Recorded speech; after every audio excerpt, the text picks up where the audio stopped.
Ako si Lou. Tara, samahan niyo ako ngayong araw.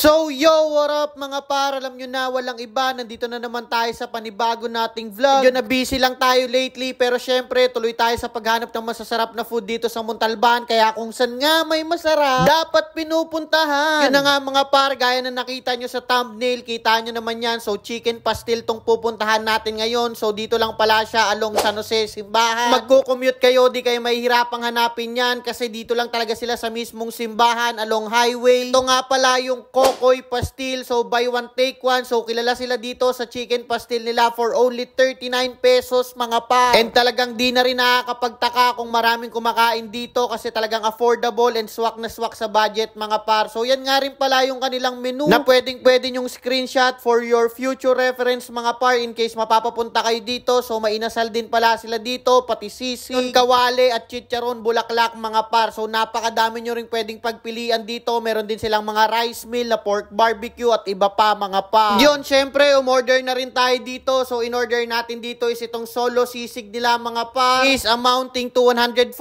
pesos, mga par. And yan, umorder tayo dito ng buy one, take one pastil nila na spicy flavor. And gaya ng nakikita nyo sa video, pwede rin kayo magpa-add dyan ng egg, pwedeng hard-boiled, pwedeng sunny side up. So, choice nyo yan, mga par. Mag-add lang kayo ng 15 pesos. Pumiyok pa talaga eh.